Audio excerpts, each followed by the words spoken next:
볼 수 있겠죠. 말캉님, 그러면 하나님을 받아들이는지 아닌지를 생각했을 때 예전에 초등학교 때 아빠가 이 만물을 만든 신이 있지 않을까 말씀하셨을 때 신은 절대 없을 것 같다고 말했던 그때 저의 영혼의 상태가 죄된 상태였다고 생각이 드는데 만물을 보면서 이 만물을 만드신 하나님이 있지 않을까라고 물어봤는데 그런 것 같지 않은데 나는 왜 그런 느낌이 안 드는데 라고 하면 그것이 죄냐? 그 죄는 아니라고 봐요. 왜 그걸 죄된 상태였다라고 할까요? 그때 그 마음 바탕에서 누군가를 미워했다면 이러한 행동 그 죄된 상태의 결과라고 이해하고 죄 1, 죄 2 이렇게 생각하지 않는 게 더 옳은 해석일까요? 만물을 보면서 이것을 지으신 하나님이 있을 것 같다라는 생각이 들지 않으면 죄냐? 그렇진 않다고 봐요.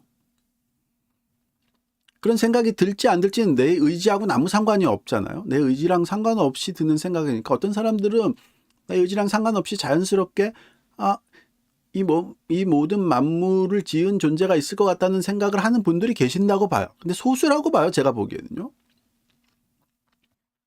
오히려 대부분의 사람들은 훨씬 더 많은 다수의 사람들은 만물을 자연세계를 보면서 이 자연세계는 만들어진 것이다 라는 생각이 자연스럽게 들까요? 꼭 그렇지는 않다고 봐요. 오히려 아마 제가 보기에는 로마서 같은 데 보면 성경에 하나님을 알게 하는 것이 만물에 분명히 보여 알게 되나니 뭐 이렇게 표현된 부분들을 문자적으로 그대로 받아들이면서 사람들이 억지로 자신을 강요하는 그런 면도 있다고 봐요.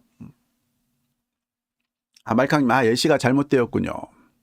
전 그냥 교육받은 대로 신이 없다고 하고 증거가 보이지 않는데 왜 신이 있다는 거지? 하고 차갑게 생각했던 거고 신을 미워하거나 불만을 가지진 않았었습니다. 예, 뭐 그럴 수 있겠죠. 그러니까 학교에서 여러 가지 학교에서 교육을 받는다든지 주변의 문화적인 영향, 주변의 친구들도 그렇고 내 주변에서 사람들이 아무도 자연세계를 보면서 하나님이 이걸 만드신 하나님이 계신 것 같다 뭐 이런 사람 얘기를 하는 사람들이 거의 없죠. 지금은요. 옛날에는 있었을 것 같아요. 제가 느끼기에도요. 그랬는지 아닌지 확실히 확인은 안 해봤지만 그럴 수도 있었다고 생각이 드는데 적어도 지금 현대 문화 속에서는 자연세계를 보면서 이걸 다 지으신 하나님이 있을 것 같다라는 생각까지 가기는 굉장히 예민한 사람이든지 굉장히 예술적으로 어떤 예민함을 갖고 있는 사람이라든지 아니면은 태어난 문화, 자신의 주변의 문화, 가족 문화라든지 그런 자체가 늘 그런 것에 예민해 있었던 그런 사람들 같은 특별한 소수의 사람들을 제외하고는 자연계를 보면서 당연히 이 조물주가 계실 것이야 이렇게 생각하기는 쉽지 않은 시대라고 봐요. 그래서 저는 그 느낌이 들었다고 그걸 죄라고 할 수 있느냐? 하나님이 그거 너 죄졌다 이렇게 보시느냐? 제가 보기엔 그렇지는 않다고 봐요. 말캉님, 예.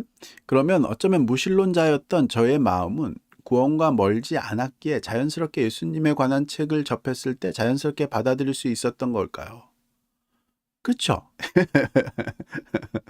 근데 그 무신론자라는 것도 내가 신이 없다라고 느낌적인 느낌으로 그런 느낌을 갖고 있는 사람과 신은 없다라고 강력하게 저항하는 사람하고는 또 다를 수 있죠. 내 느낌이 신이 존재한다, 만물의 창조주가 존재한다는 것이 느낌으로 아주 선명하게 느껴지지 않는 사람들은 훨씬 더 많다고 봐요.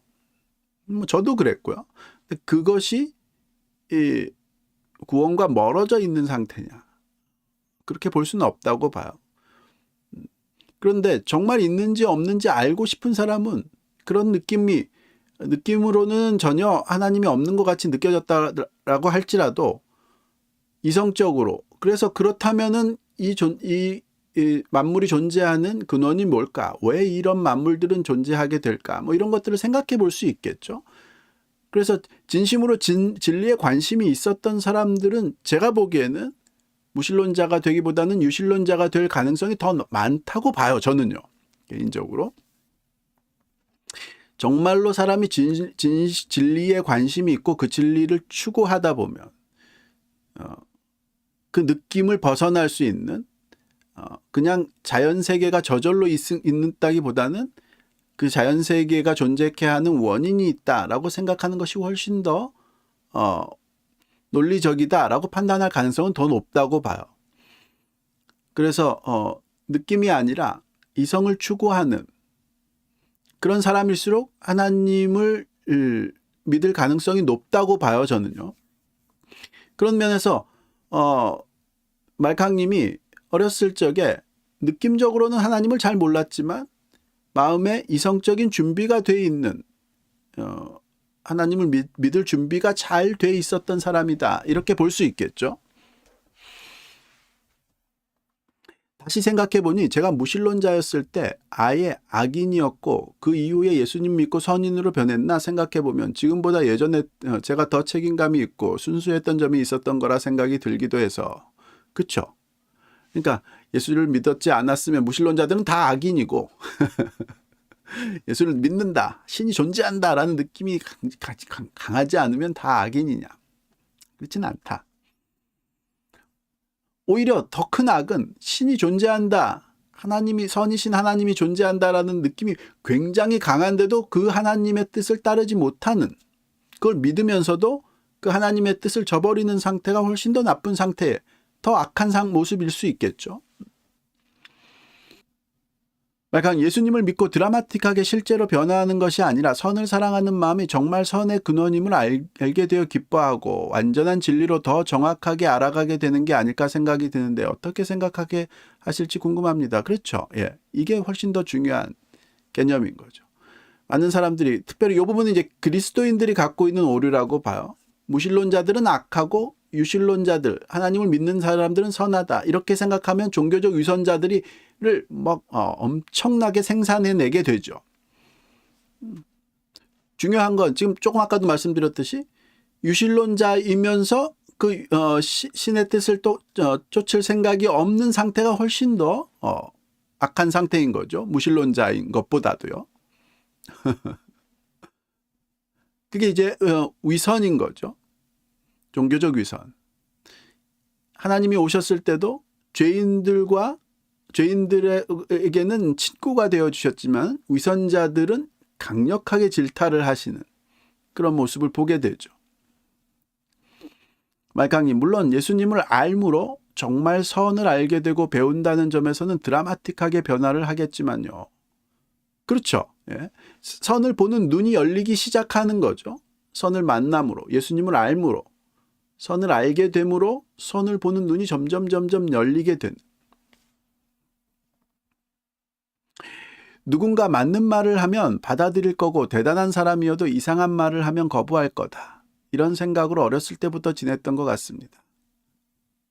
그렇죠. 이게 제일 중요한 거죠. 진리를 받아들이고 거짓을 내가 배척할 것이다. 선을 행하고 악을 피할 것이다. 아름다움을 추구하고 말하자면은 더러운 거, 지저분한 것, 이런 것들을 거부할 것이다. 이게 바로 진심으로 하나님을 믿는 태도인 거죠. 예수를 진짜로 믿을 수 있게 되는 사람들이 어떻게 하면 믿게 되느냐? 어떤 식으로, 어떤 상태가 예수를 진짜로 믿게 될 수 있는 상태냐라고 한다면 그 중에 하나가 바로 맞는 말을 받아들이고 틀린 말을 거부하는 그런 상태라고 봐요. 선을 사랑하고 악을 미워하는 그런 상태가 정말로 예수를 받아들이고 믿는 상태다. 아름다움을 추구하고 지저분하고 더럽고 거짓된 것들을 미워하는 그런 상태가 진짜로 예수를 믿는 상태다.